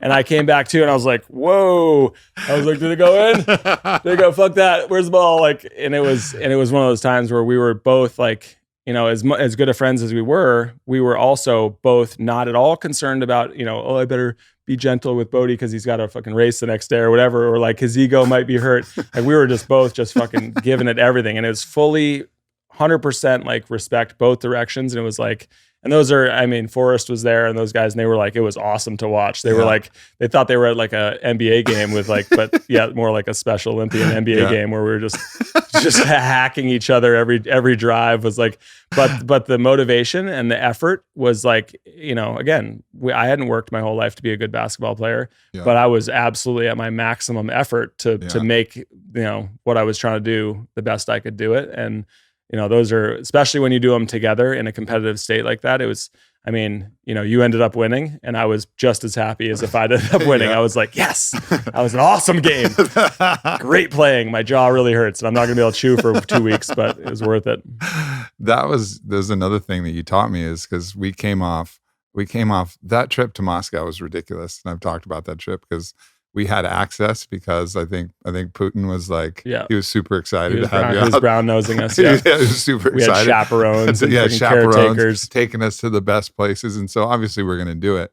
And, some part of me, I think at that point was like, oh, well, I only slept like a couple hours and I'm hungover. Like, I'm not going to fucking go hard and play basketball. But with you were like, yeah, we are. Yeah. And I was like, get your ass up. Okay. We're doing it. And we were sweating out Red Bull vodkas like NGHB was coming out my fucking ears. There were so many cases of that, both athletically and in a kind of party setting, where I would look to you and be like, "Hey man, can I do this?" And you'd always be like, "Is this even legal?" No, nothing we're doing is legal. Is this advisable? It's not advisable either. I can assure you, those two answers are no. But we're doing it anyway. And I learned that, and I learned like I was capable of a lot more because I was always kind of a little protecting myself and kind of going by that conventional idea of like what was possible. And like I learned, oh no, there's more that's possible. Yeah. Like I can play that hard on these limited conditions, or I can be this exhausted and go out a second night, like one of those nights in Vegas. I remember, I think it was Halloween. Halloween in Vegas. We had a fucking huge night. We're all dressed up like characters from The Little Mermaid. And then there was a shark. That was solid. Yeah, you're a shark. I was Triton. And we fucking go out there and we go fucking hard. And then the next day we had another table at another place. And I think Cascade was playing. And we were about to go in, and I was at the fucking Cosmo. And when we were going in, we were about to go into Marquee when Marquee just opened up. And I remember looking at you like in the lobby, and I was like, I don't know if I can do this, man. And you're like, and you just very calmly, and it was that trust we had between each other. We were like, yeah, maybe, or maybe you can. Yeah, you might be right. We are right at the threshold where there's a chance that we both just keel over. And then somebody has to pick us up and carry us to the nearest, urgent care or whatever. But also, we may rally. We may tap the source, and we had another. That was one of my favorite nights of my life. Yeah. And that was that thing of just having somebody that we'd both developed that relationship where I could ask you and trust you, and trust I'm going to ask this dude for advice, and the advice is going to be real, and it's going to be and I'm going to listen, and that was just a fucking cool part of our journey in those years. Yeah. Figuring that shit out. And now here we are. Here we are, man. Here we are. The other thing too, another thread that bonded us was we would talk about our psychedelic journeys, right? I did my mushroom journey when I was 18, had that first vision quest and all that. And you were telling me stories about just picking mushrooms out of cow patties in New Hampshire because they just grew out of cow patties and you just pick them up. Plus, I had hippie parents who had big ass bags of mushrooms just sitting in our freezer too, which was easier than picking them out of cow shit. Tastes better, not much better, but a little tiny bit better. And you told me stories about how you were with a buddy and you'd have a ball, and like tell that story about how you do mushrooms with your homie. We had one episode where my best friend at the time was the guy who drove my bus and cooked for me for a long time on World Cup, and he's a great dude. And I convinced him we were going to skip school. I had a little more than a quarter of really, really strong mushrooms. We were little kids. We were in going into 5th grade. So we're little dudes. So he rode over to my house in the morning, told his mom he was going to ride the bus from my house, and we just ditched, and we were riding our bikes in to town, and we got it and we ate. He was like, he'd eaten a little bit of mushrooms before, but this was his first like major. We were going he's in 5th grade. We were going the hero. I'd influenced him probably, little more than I maybe should have, but we were going the full hero journey. I was like, dude, we're going fucking heavy today. We're skipping school. We got to figure some shit out. And even then, honestly, I still approached it the same way. It wasn't like a recreational thing. It was like, I wanted to connect with him. I wanted to figure some stuff out. I had stuff that I needed to understand. And so I gave him about, a little less than an eighth of really strong mushrooms, and we ate it, and I ate the bigger batch, and we rode this little tiny mountain bike trail over this little hill and down to the river, and we were sitting there. And I remember being like, okay, it's probably gonna, start kicking in pretty soon. And I kind of looked down and my legs looked real long. Like I was sitting on the edge of this rock with my feet trying to get to the water. And I was like, whoa, they're getting longer as I'm looking here. Like I'm going to be able to reach the water pretty soon. Like I was on like a 15-foot high boulder. And I was like, no, that doesn't make any sense. I was like, oh, okay, here we go. I looked over and he had his face about a quarter inch away from the water on the river. Was just like one of those flowing, and the sun was shining through the sort of trees and it makes all those ripples on the rocks underneath. And he was just looking at the rocks. And I was like, okay, we gotta evacuate out to somewhere where we can be a little bit peaceful, because we were kind of in town. And we rode out of town. And as we were riding, I was like, we're, on the road that leads to my house and also to his parents' house. And we're riding, and I'm like, okay, we have to there's some logistical stuff here. Like we got to avoid his mom, and I was like, we're invisible. I was like, no one can see us. Like let's put a little bubble around us. Like he was riding right in front of me, and I'm like, no one can see us because we got to get out of town, enough to have a peaceful place where we can zone out. And right then I look up, and his mom's driving straight towards us on a pretty open, empty area of road. And there's two dudes, young kids, her son being the front one with a neon helmet that's hers, and me behind him with no helmet on, and I'm looking straight at her. And I remember she's driving, and she's in a Isuzu, and it's big old front window, just looking straight at her. And we're right there. And I was like, we're invisible. Even with no panic, I sort of was like, we're invisible. And we drove straight by, and he's looking straight at her like this as she drives by and goes off the edge of the road and janking his bike. I was like, ah! So as she's right here, she's not only seeing two kids, one of them her son, but one of them's crashing right in front of her. And she just was didn't even glance over, straight by. And I was like, he got himself gathered up. We ended up out in this field, by this really cool river in my town. And from the river, the first river, we didn't speak. We didn't verbally talk at all. But even after that, I was communicating with him as if my voice was in his head, and he was understanding me the exact same way. And we went out to this big old field next to the river, and we did all kinds of stuff. It was kind of cloudy, and I'd hear him be like, oh, I hope it doesn't get cold. And it was just the whole conversation. Everything was just happening without verbal stuff. And we were throwing a hacky sack. And again, I devised the game, and I was like, I'm going to throw the hacky sack. You have to close your eyes and, face down on the ground and listen. And I'll throw the hacky sack, and you'll feel the vibration when it hits the ground out in this field of grass, knee-high grass. And then you'll go out and find it, and then you'll throw it, and I'll go out and find it. And we could both throw far. And I'd just bomb it out there, and he'd have his eyes closed, ear to the ground, and he would run straight to it, wherever it was, and bring it back. And I would do the same thing. We did that for, probably 45 minutes, like a game of human fetch. And it was one of those things where afterwards he reflected back on it, and he said the same thing as me. He was like, it was insane. Firstly, after about 6 hours that he first talked, I was like, whoa, it was shocking to hear vibrations coming in my ear when I'd just been used to it, just being in there and communicating just as easily without talking. And we'd had whole conversations about the plans, what we're going to do, and whether we want to go swimming or not, and all this stuff. But the thing about the hacky sack was that it was so obvious that we had that ability anyway without being on mushrooms, but that we just, you build a barrier in your mind that that's just not how it works, that you can't just listen to the ground and feel the vibrations like a ripple. The way he described it exactly the same way. He said, all I would do is I'd hear it, and you could hear the thump, even though it was, 50 yards away or even sometimes further in this long grass. But it was also like the ripples. Once you started to run, you could feel the direction the ripples were coming from on the earth, like dropping a pebble into a super still pond. You can just follow where the ripples are, and you know exactly where the pebble was because of the direction of the ripples. You could just exactly hone in on where it was. And this was not even, it was not even the same week, I don't think, that we talked about that for the first time, of how we were finding it.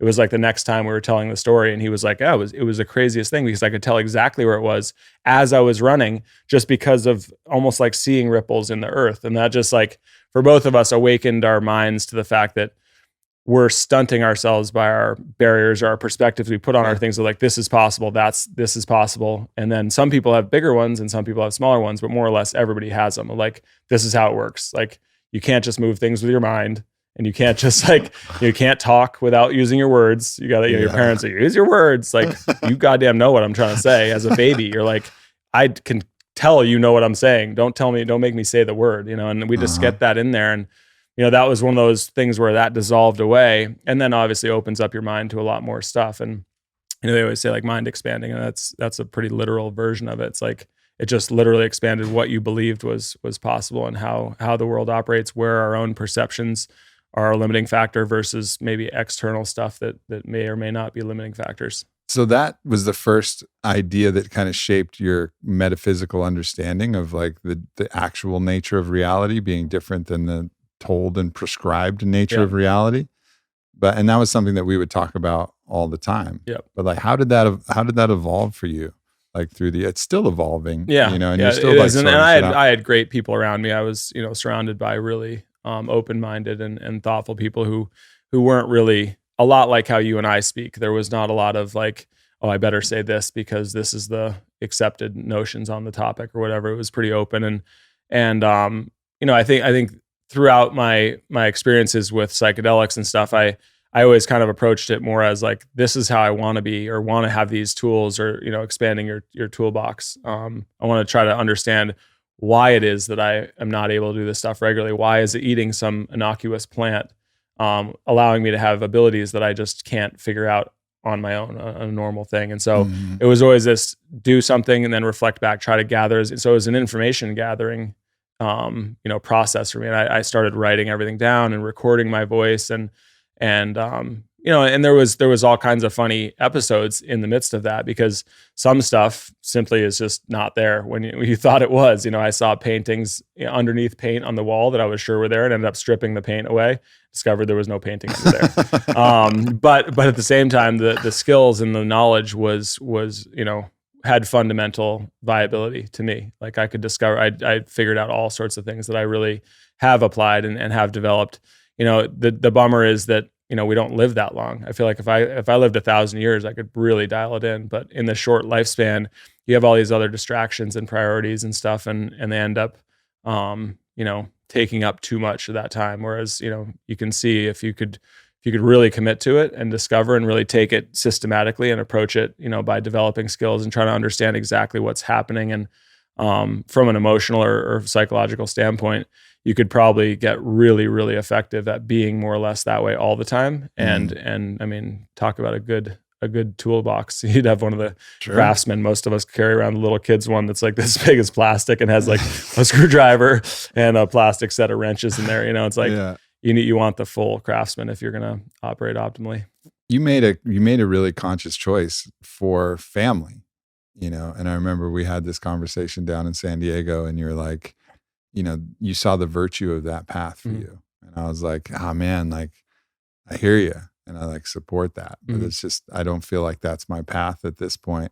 And, that family decision brings a whole host of gifts that are indescribable in their value, and challenges that are also indescribable, and but also takes an immense amount of effort. It's actually something that I still kind of wrestle with this idea of, do I want kids? Because that is an immense amount of effort putting towards the development of another conscious soul that's coming through, where you really have to devote yourself, to that process. And you made that conscious choice, and it was a clear choice for you. Yeah. And that's, I think, probably the least appreciated or most overlooked component of starting a family is the deliberate choice to do it and to commit to it, because it's not one of those things you can dip your toe in and test around, it's like, and that I took that really seriously. And I didn't honestly think I would get married, or I wasn't sure that I would, and I loved kids always, but I felt like I could easily have been a camp counselor, a coach, and really had great impact on a huge number of kids without nearly the burden or the obligation or all the other stuff that comes with being a parent. But yeah, again, the same thing is deactivating my own ego or conscious thoughts or tension or resistance, and then just going down to the base level and then operating on what I knew was the right thing. And a lot of times that's not been the easier path for me. And I mean, it happened when I was, marrying Morgan, or when I knew that she was the one. I was like, oh, it's awesome that I found the right person for me. Then take a good hard look at her, and I'm like, yeah, she's beautiful, but that's a lot of work. Like, there's a lot of choices I could have made that were way more easy and casual and mellow. But because I have that sort of commitment to what, if I believe it's the right thing to do, and I understand that, there's a very specific way that feels to me. It's like a very specific frequency or resonance. And when I know it, it's very black and white. There's no option. And I've committed myself to more or less living that way. And lots of decisions don't, when you're choosing a burger or a hoagie, it's not that kind of thing. But for you, it's mostly the chicken tenders. Yeah, totally, the tenders. But the tenders for the. But the idea is that when it does happen, it's sometimes it is about things that don't appear to have world changing impact. But still, if it's the right resonance, then I know it's and the choice is almost like out of my hands. And that was the way it was in a lot of cases. And then once I'm committed to it, then I try to make sure that I'm 100%, not 99, not 97, but 100% committed to it. And there's, just like we talked about pursuing excellence in an activity or sport or meditation or internally, whatever, it follows the exact same rules. Is like, there's so many intangible rewarding elements to it that are outside of what you'd expect, just because the commitment is 100%. And if that I don't know, because I haven't done it very often, but if the commitment's 97, I don't think you get 97% of the rewards or the emotion. I think it's almost like you get 10% or you get 2%, whereas that last 2% of your own commitment, your own sort of, I guess, focus or intensity in the activity is what gives you that all the reward really at the end. So for me anyway, I assume it's probably different for different people, but that's been one of those great things that I'm happy that I knew or learned or had as a pattern of mine. Because then with kids, it takes away, I talk to my kids about it all the time. It's like, not lying is so much more relaxing because you never have to dodge around the fact that somebody knows you were lying, or, there's like, so if you do it this way, there's your stress goes way down. You're 100% in. There's so much less worry, and it's a way more, authentic place for me to be. So it's been remarkable. And then when I tell them things, I realize like there's all these weird like things that I've more or less known, but don't, communicating with a kid is similar to how you and I communicate. When it's especially your child, but really anyone's kids, I have that like zero filter element where there's nothing but the purest conveyance of my information or whatever it is, with nothing else attached to it. And that's a really nice way to operate generally. So it adds this whole other sort of really pleasurable communication element. And it's like I said, the list of intangible stuff that goes along with it, besides, the enjoyment of, like we talked about, watching your kids do fun things or watching them enjoy things or learn things, those are all sort of on the surface. And I think a lot of people get that, but there's all these layers, as we said, like the more committed, the more dedicated you are to it, the more thorough your investment in it is, the more the layers are there, the more you get. Yeah. I think, so when I came to you and I was going to start Onnit, and I wrote up this little business plan, and we were eating shrimp cocktail, and I gave you the plan, and you thumbed through it for for about like it was a picture. I always describe it like it was like one of those little flip books where you draw like a stick figure, and you He's like watch running. the stick figure run and like jump over a boulder or something like that. You looked at it and you just looked me in the eye and he's like, and you just asked, "Are you gonna fucking do this? You know, are you gonna like commit?" And I was like, "Yeah, man, I am." And you're like, "Okay, cool." And then we just put that thing aside, and I was asking for $60,000 at the time as the investment to start on it. And I got another person to give me 50, and that's how we started on it. But you were the first one to do it. And it was really not a test of what my business plan was, because my business plan was actually not going to work, because I was making hangover supplements that were not actually, they were good, but it wasn't the right business. But nonetheless, you bet on my commitment. You know, you bet on the fact that I was going to commit. And it was about a 3-minute conversation. And then the idea for Onnit just came from exactly what we were talking about, like the idea that every single person can reach for like what their potential could be. And that's what we used to say, like, "Oh, I was on it. You were on it. He was on it. She was on it." You know, and that's where the fucking name came from. Like all of that was so much an inexorable part of this whole journey. But that was, and you'll get that from entrepreneurs who have that advice. You don't bet on the idea, you bet on the people, and you bet on that like willingness to commit. And you just bet that from everything that you knew about me in 2010, you're like, all right, if Aubrey says he's going to fucking do this, well, and that was the good part of our rapport, was that like, you didn't need to convince me, you know, I could tell by being there, sitting there with you. And the business plan, I mean, those change, you know, every second or minute, but yeah, I remember that conversation and the whole timing of it very well. And, it's exactly. I had no illusions that it was going to be something different than it started out as. That's just natural. But yeah, we talked for quite a bit of time before that about you wanting to forge your own path and your own thing, something you owned and something that you really put your heart into, something that would give you fulfillment from a economic and personal and spiritual standpoint.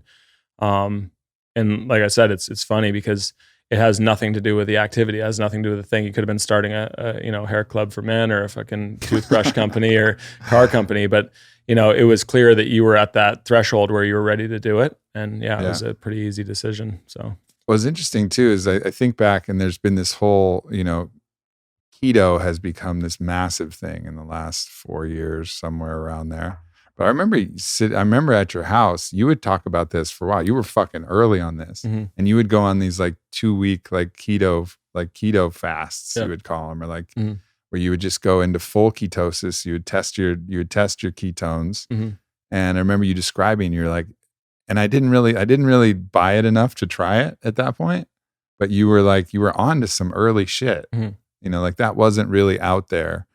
You know. No. How did you even fucking figure that out? Like you were onto some shit early.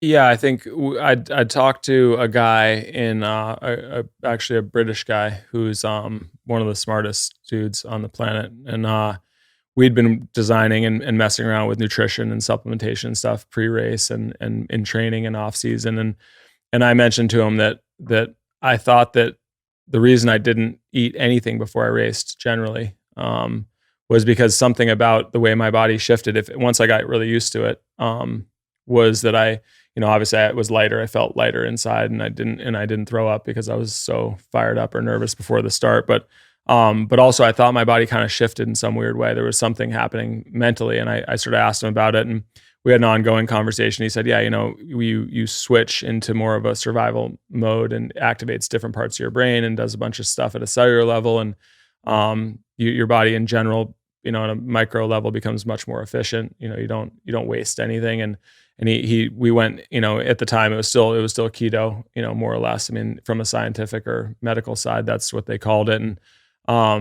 And he said it's absolutely useful for you, especially just mess with it, just try, you know, go for this amount of time, limit your carbs dramatically or cut them out entirely. And then once you're testing yourself, you can kind of moderate those and stay within this zone, and then mess around with it, go more extreme, you know, and play back and forth, check the durability or the duration, how long you want to do it for. And so I'd been doing it for a fair bit, you know, during that time. And it was crazy. It's like anything. I mean, fasting or anything else, you know, when you start to, especially if you're fairly aware of your body or you don't mind committing time to sort of almost a meditative state where you're going inside and trying to check on what's happening. And I recognized right away that I was a huge flushing component around my organs, like around the fat that was around my organs. If I did it for 4 or 5 days was different than if I did it for 9 or 10 or 14. And that was when the organ fat that surrounds all your organs was kind of, flushing or being used up and utilized, converting into ketones. And then it was no problem to be healthy. I didn't feel ever like I was unhealthy in any way, but I was flushing all that out and getting rid of all the toxins and shit that were just kind of stored in the fat in there. And I recognized that and asked him about it. And he said that made sense. They hadn't really studied or checked on it too much, but that made logical sense, that a lot of the stuff in your organs where there's all that membranous tissue is kind of the fat's where it's stored at and it's stashed there. And and it was, once you start doing that, you like I said, it just draws you in. There's so much information in there that we don't really know or understand. And I thought once that happened, everyone says the second brain, your gut is, we have those gut feelings sort of, and this was like, it cleared up the communication there a lot. Like once I did those a bunch, I felt like I was listening to my body much more effectively. And some of it could have just been the practice of doing it, and I was listening harder, but also I think there was some disturbances coming from all the bullshit that my body was storing in there and all this crap that was disrupting the signal. And it was much cleaner. It was like Verizon versus telecom. And it's very much like on brand with your entire like way. Like you would push yourself and go and do some unhealthy things for your body, but then you'd also knew like what the counterbalance was. Yeah. And the counterbalance for you at that point were these keto stretches where you would get really disciplined with what you ate, like really like from your calorie restriction from like the types of food that you would eat. And then it would like restore balance, restore this kind of equilibrium that could counteract some of these other things that you did. So you're one of the people that really taught me a lot about finding balance, not from staying in a narrow zone in the middle of always being in shape and always eating perfect and always doing everything just right. But like, all right, I'm going to go way over here and I'm not going to be sleeping much and we're going to be fucking going for it and having fun, having the best time we possibly can. Then I'm going to go over here and I'm going to work like harder and be more disciplined and find balance, ultimately find the balance, but find balance being able to touch with both range, extremes with range. Balance with range and scope. And that's the challenge is it's, inherently it's easier if you're just on one tiny little deviation, but yeah, you're less. I think the whole experience is less. At that you point. got way less out of life, and that was something you would joke about and about all the other racers, like they were not living a fraction of the life that you were. Yeah. I wouldn't trade my first 42 years. I wouldn't trade it for anybody's. I had there's always tough times and not, but I think that's, optimizing and maximizing and being efficient with your time and finding the balances. And a lot of it's trial and error. You make mistakes, but yeah, I think that's really a sort of if there's a tagline to my run, that's been it. Yeah. Balance with extremes. Yeah. So there's been some real tragedy that you've had to deal with, man. And I remember the first one I was, we were still like really close as that happened. I mean, I knew your brother Chili, and he's a fucking amazing dude, and then one day he was just gone. Yeah. Yeah. I mean, it's like I said, it's, I think he was probably, uniquely prepared in certain ways for that. He always said that he didn't think he was going to live to be 30, which was, annoying to hear as a brother, as a parent or whatever. But, I think he kind of approached it in terms of some, like I do, with a gut feeling where he just kind of knew that and that allowed him to be, very much himself. I mean, he sent it as well. He definitely had, his sticker says "send it like Chili." I mean, that was, that people circulated after he passed away, but he had that injury, and I think he kind of went more deliberate at that point. And that was a head injury. Yeah, he was on a little motorcycle, just a little dinky old 1970s. They were just scouting these hunting spots and had this total freak accident and clonked his head really hard and knew right away that he was in serious trouble and he was awake. That he didn't get knocked out, but he told his buddy, who was probably more like, "Oh, you'll be fine." He was like, "Call an ambulance. I'm going to pass out pretty soon and make sure they get my skull off," is what he told his buddy. So his buddy, the first people who responded said he said that he needs his skull taken off or like something like that. And he said it was super serious. So they actually did rush him to the better hospital instead of taking him to the normal one, where they did immediately realize what was happening, and they took half his skull off, and he was in a coma for a month, and then ended up more or less having a full recovery. Although the learning curve back was gnarly when he came out of his coma. He more or less had to relearn speech and a bunch of crazy stuff, and insane for me to see, as an athlete, where I was more or less facing that daily, that as a possibility, a possible outcome from racing. But he recovered, and we became way closer. I took him to the Middle East for a trip where we really bonded and did a bunch of stuff after that. And he definitely at that point matured or shifted his whole perspective. Like, do I want to do these things, or how do I want to live? And that was the first time I'd recognized that he was doing a lot of the same things I was doing from a different lens, and hard to really understand somebody very well. In that way, that's a pretty deep thing, even for brothers. So he definitely realized that he did not want to live that kind of life where he was on these crazy medications, anti-seizure medications to deal with his brain injury, more or less. And he was like, he sat us all down, my whole family, and was like, look, there's a good chance that I'm going to die soon. One of these seizures, he's had a few, over the course of like 2 years, where he'd been experimenting with all these different medications, and I was taking him to specialists and everything. And he was like, look, this is my road, and you guys have to respect my decisions. This is how I want to live. And if I can live to be 70 or 100, great. And if I don't, at least I want to make sure that I'm doing it the way that I think is valuable, and that, leaves the most, undone or unsaid, or leaves the least undone or unsaid. And he really, it was remarkable. I mean, I've said it a bunch about tragedy, that like it defines a lot about people and how they operate, and gives them good perspective. And he definitely showed that there, and had he lived another 6 years, and then and then one seizure, just totally randomly with his buddies out in Mammoth, sleeping, and just didn't wake up. So it was horrible to have to go through that with my mom, more or less, because a mother's suffering when they lose a child is just nothing you ever want to see or witness or be a part of. But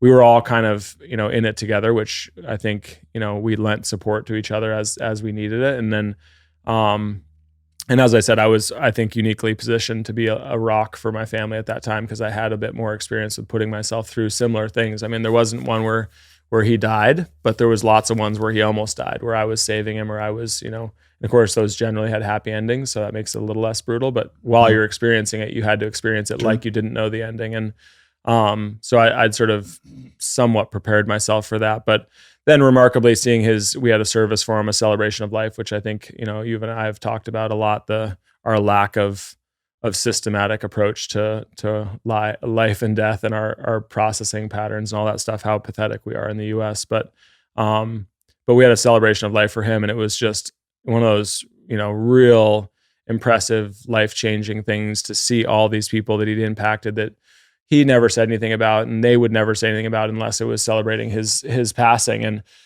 hearing these crazy stories of his, generosity or involvement or commitment to friends, or, sharing knowledge or experiences and stuff was really, I think, empowering for my whole family, and reinforced a lot of sort of how we operate, how we've done things, and that kind of open commitment to betterment of people in general, and without really looking for rewards in any way back.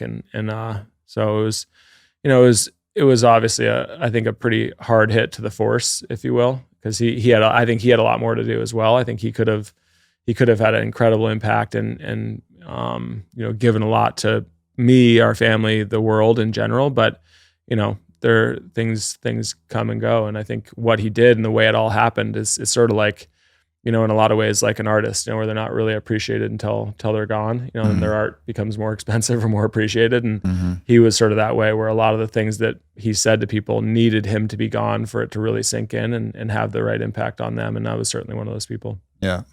You had a crash where you crashed, and then the ski cut your leg and almost cut your femoral artery, right? Like at that point, and I'm sure you've explored your own mortality many times, because you're skiing 80 miles an hour down a sheet of ice. Like, shit happens, people die.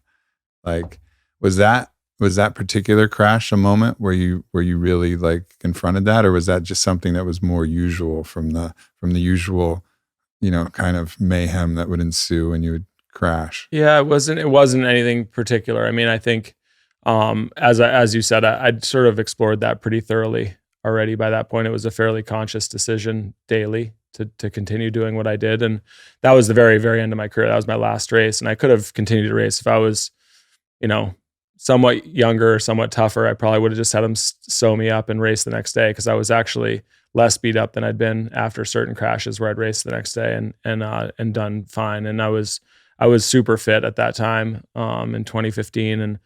And I since I had my back surgeries and came back, I hadn't lost. I won the training run in Kitzbühel, I won both training runs in Beaver Creek, and that was the Super G.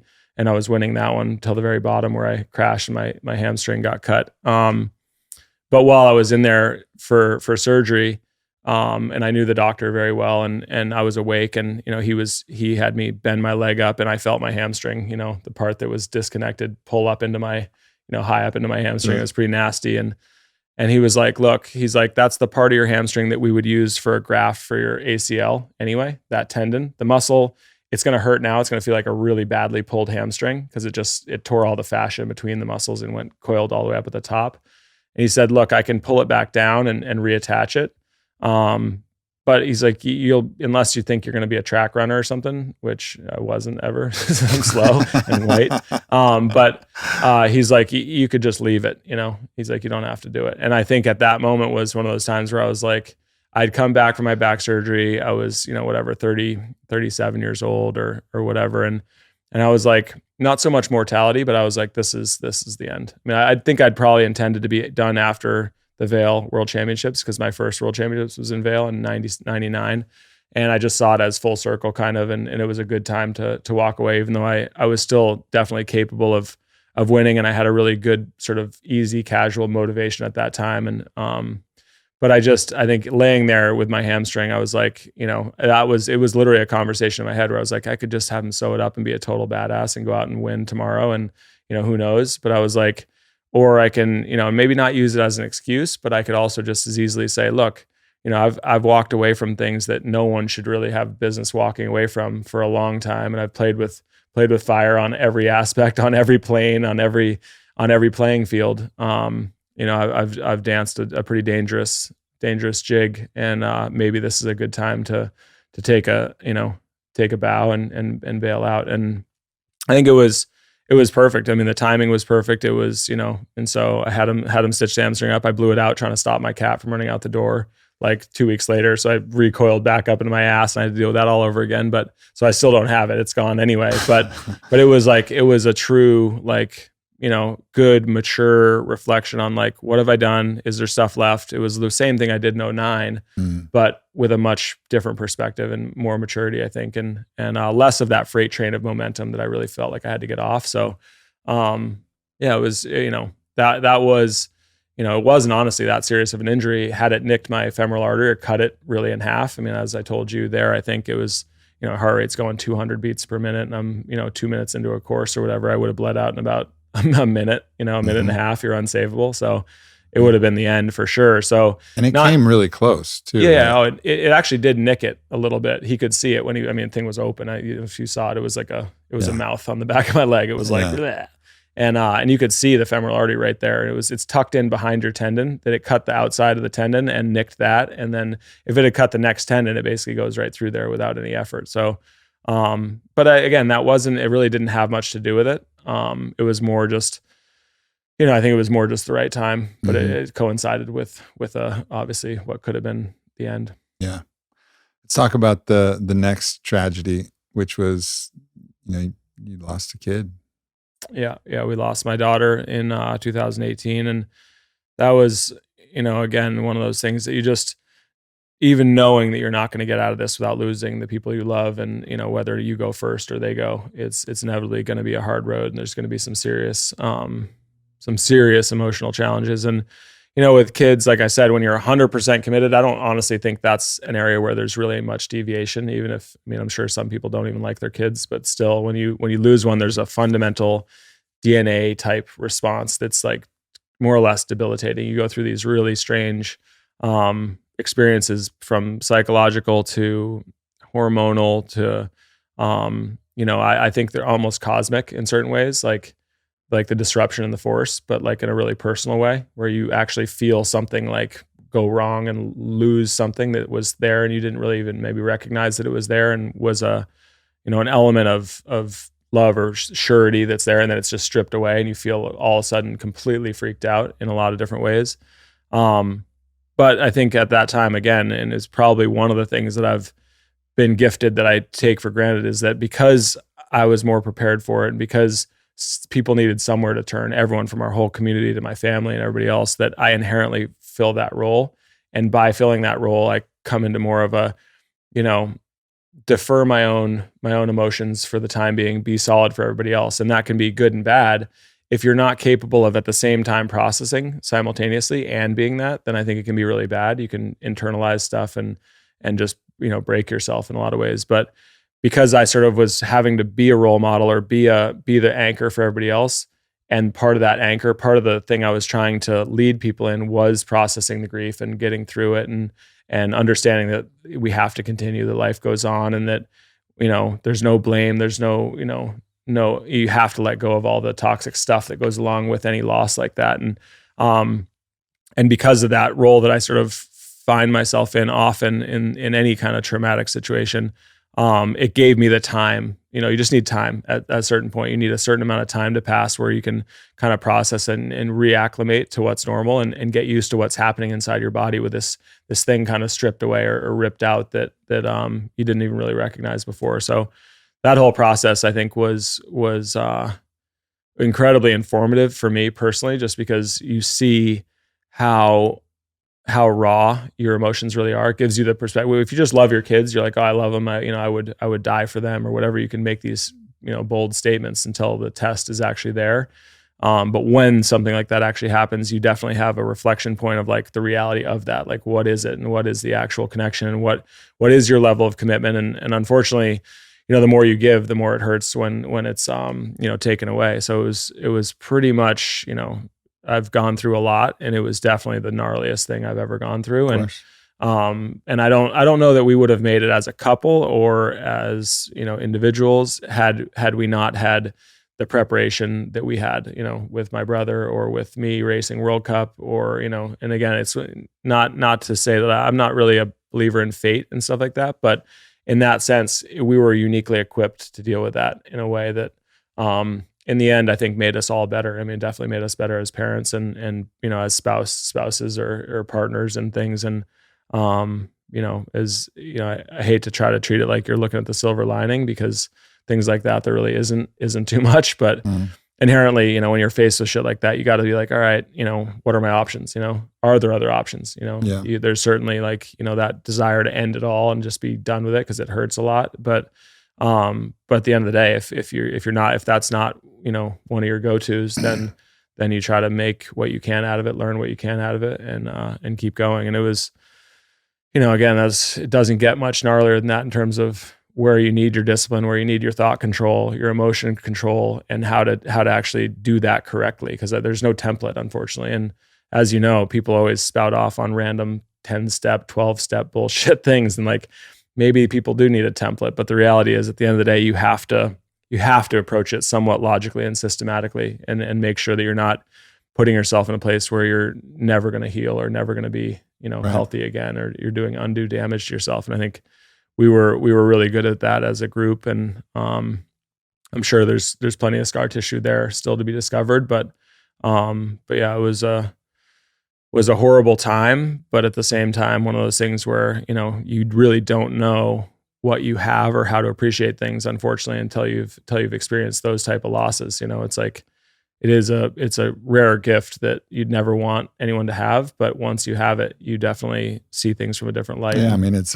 stoicism at the most extreme bleeding edge of that. And there's some practicality to it because, we all have swimming pools, and that's where your daughter lost her life. Mm-hmm. She was just, I don't know the exact details. Yeah, she was in our neighbor's pool. I was up with my older daughter at softball, and my wife went over to our neighbors, which we do all the time. And and she somehow got out the back door and probably just jumped in the pool, which is the scary thing, is like, she'd always jumped in the pool and I'd always been there to catch her, or she'd had a life jacket on or whatever. And this time she didn't. And At 19 months old, you just, from a perspective standpoint, we've made a pretty strong effort to educate people of like, she could swim at that age if we taught her. We just didn't teach her because it's not what we do in this country or really globally. And, now we sort of believe, look, if your kid can move around, if they can crawl, they should be able to float when they get into water. Like you can teach them. It doesn't take them much time at all. They're happy to be learning new skills, and they cry a little bit, but they can float, and they can float in full clothes. They just flip over on their back and back float until they can yell and make noise until they get rescued. They can float for 10 minutes. I mean, it's not hard for them. They're buoyant little creatures at that point. And then just beyond that, if they can walk, you can easily teach them to swim. So then they flip over on their stomach, paddle to the edge, and climb right out of there. And that's just one of those things where it's a very harsh self-analysis to be like, that was a fail. We failed her in that. We should have known or taught her. I mean, it's not a mystery that that's an element of risk for all of us. And unfortunately, in the hectic life of a parent, you just can't look at every single thing. But certainly that's an area where, afterwards, I definitely beat myself up because I assume that I'm the person who can think of everything, or at least very close to everything. And in that case, it was a very glaring oversight on my part that resulted in a horrible tragedy. So, but again, that's, part of the lesson too, is you can't do it all. You can't do it all right. And I've failed at, one or two things in my time. So it was another, just a harsh example of when you fail. Sometimes the consequences are so severe, and, it helps you to revisit and be like, it's worth it to pay attention. It's worth it to really invest, just like I do with committing to specific things, but doing it on a broader scale, like committing to everything at literally maximal effort. And, I think that's ultimately, that's what I've sort of taken away from it, is like you said, you don't know what you can do until you don't know what you don't know. You don't know what you can actually do until you are making the maximal effort. Because at 97%, you might get nothing. And then at 100%, you get it all. So that kind of opened my eyes to that. And, of course, I'm sure I'm going to keep failing, but the idea is the same. You gotta take what you can from even the shittiest situations. Yeah. It's, I'm sure there's people listening who've lost kids, lost people they've loved. And I think the way that you're describing the process is, you got to grieve, you got to feel the things, you got to learn the things, but you can't stay stuck on that forever. Like, you can't beat yourself up for the rest of your life over this failure. You acknowledge that, fuck, we're fallible. We're going to fuck shit up. We're going to make mistakes. And like, if we ruin our lives, that's just it's a second death. It's like you're giving up your life too. The weird thing that I was strange, and that I honestly, I attribute the psychedelic experiences to, is that you go into this crazy ass thing where you deny time. Like, it's the only time that I've seen Morgan do it, where she would beat herself up over and over and over again, trying to figure out how to have it not happen, which from a logical standpoint, we know chronological time more or less works in one direction. And there just was no logic to it. You can't go back and fix it now. That already happened. But you deny it in your mind. Something is so powerful in there that and so you constantly go through this exercise that's totally futile and like leads nowhere but gloom and doom and grief, over and over again. But I've seen now, with lots of people just unbelievably stuck in that position. And like, I remember from a lot of these times where I was on mushrooms or ayahuasca or peyote or whatever, and being like, understanding time from a different perspective. Like, you put yourself in one mode, you can stay there forever. Your body will age chronologically, more or less, but you can stay stuck in one exact moment for as long as you mentally have the fortitude to do that. And that was a really crazy thing to see in real life, with no other stuff except loss, loss and grieving and sadness. It was keeping her she was in one moment, stuck for weeks and weeks and weeks. And that, again, being able to describe that to her and be like, look, that you have to get away from that moment, because the further away from it doesn't make it less. It's not, there's nothing. You have to honor her and the memory and all the stuff by continuing forward. That is the obligation. What you're doing is hiding from it, even though you're hiding in that moment, because you're afraid of what's going to happen if you move forward. And that, that was, again, little bits of things that I gathered throughout that time of experiencing more or less outside of time type stuff. And, again, a huge, huge tool to have in your toolbox at those moments. Yeah. Wow, man, you've lived. You look at you look at your life and look back, like you fucking lived some life. You really lived some life. It's been full. It's been full. It's been full of all sorts of stuff. All of the things, all of the full spectrum. The full spectrum. Like the full range of like the greatest glory to the greatest grief to the. It's just kind of seems in some ways why you came is to experience like the most. Yeah, and I don't take it for granted. I feel very lucky that while it sucks when it goes south on you, it's I would have it no other way. So I think and hopefully I can be that example for other people too, because I think it's an overlooked or underappreciated aspect is that you gotta be willing to take the risk, and you gotta be willing to take the bad hands when they're dealt and keep charging. And but yeah, it's has been a ride, and we have a lot left. No doubt, man, no doubt. What would happen if we played chess right now? I don't know. I played with my 6-year-old a fair bit, so that's a slight advantage. But I don't know if you're getting the competition that's really. We had some good battles. We had some. That's actually the one time I can remember us getting in a fight. So somehow we got mad enough. We were mad at each other for like a good like 3-4 hours because we were playing chess. I think we were in the Amazon. Yeah, it was like an ayahuasca trip. We got lots of downtime, and we were just fucking just the same way we went at each other on the basketball court. We were going at each other, and we don't have quite enough skill. Neither one of us are great chess players. No, but we can just kind of fairly evenly matched. We're very evenly matched. Yeah. And it's like chess is a great analogy for life, because when somebody pulls a sneaky move on you, you really do feel like they tricked you. Like, I think that's what I was upset about, was I was like, you fucking tricked me. And that is rude and not something friends do. And, basketball, there's no trickery. You can do a sweet move and it's kind of trickery, I guess, but it's different. And this was like deception. And I was like, not cool, dude. I pouted about it for a few hours and then I resolved it. That's funny, man. Well, shit. Onward, onward with this fucking crazy, beautiful thing called life.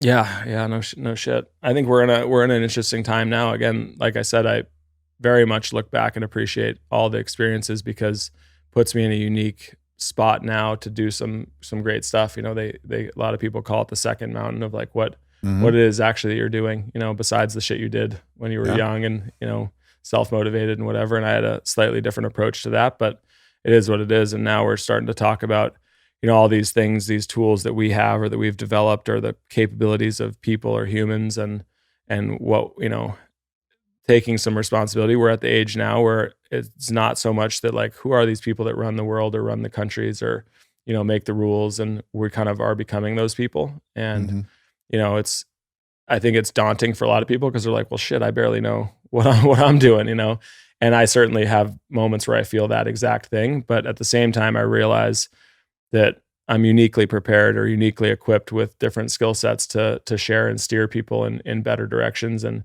start to be able to take full accountability in the public eye of what practices allowed me to be successful in both my sport, in little bits, personally or whatever, and be able to sort of share that knowledge and, for the better good, for everybody, and I think, as we've talked about, the majority of that is in your mind. It's all about how you approach things and what you recognize and where you set your limitations, both personally and for your friends and family and kids and the rest of the world as well, all the people. So I think we're in a phase now where we're shifting into this knowledge and awareness. You're seeing more and more very intelligent mainstream people talking about psychedelics and talking about the, sort of, whether they're saying the words or not, expanding their tool set, how they deal with certain things, and understanding expanding their knowledge of what's happening, where the actual challenges are. I mean, most of the people want to label a challenge the most convenient term that fits. And I don't think those are very appropriate a lot of the time. I think we're facing a global disconnectivity that's causing, it's the root of all the problems. And being able to sort of articulately talk about that and have solutions, instead of just being like, oh, this sucks. We're all pulling in different directions. We all hate each other. Like, I think there's some really cool stuff there. And I'm hoping that, connecting with some really some of those sharp people, which I've been more or less disengaged for a while just because of family and stuff and obligations. And I always have to walk that line and balance that out. But yeah, I feel like we're in a time now where there's a lot of really smart, sharp people motivated to see progress. And I think that progress is really in the greater good for everybody. So I'm psyched about that. And here I am 42 and, totally psyched and totally motivated to sort of have that next impact. Yeah, man. And it feels like if we're tapping into that field of resonance, it feels like we're both now being drawn together again to explore what the second mountain is. So totally. Yeah. And, never going to have a lot of free time, either one of us. That's not the way we operate, but just got maximum efficiency. Exactly. That's what demands maximum efficiency. But yeah, no, I agree. And I think, we've both consciously reconnected a bunch over the years, trying to test the waters, see if that's the time, see if things are coming back together in a way where we can reconnect and combine forces, because if we do, I think it's an absolute powerhouse, and proven so in the past. There it has. And yeah, I think you're right. I think, and the good news is we still have some runway left, that's critical. But yeah, it's an exciting time for me. And the good thing is, even though you don't have a bunch of kids, I'll share mine so you can get some of that experience. Cause I do think there's huge value there. I think, even borrowing them for just a minute and just connecting with them, I think you'll see a lot of the same stuff. And I'm not a big believer that you have to physically, procreate. I think just kids in general, the whole concept is more or less universal. I connect with all kinds of kids, mine and other people's. I'm seeing it with my sister's kids. She's got 2 kids now. Mm-hmm. Casey's 5 and Bonnie's, just about to turn a year. Yeah. So it's cool to see that. And who knows what my future will hold, Yep. I know you've got the practice in, you know how to do it. I have been practicing for many years. Yeah. Well, I love you, brother. You too. Yeah. My man. Thanks, everybody. Peace.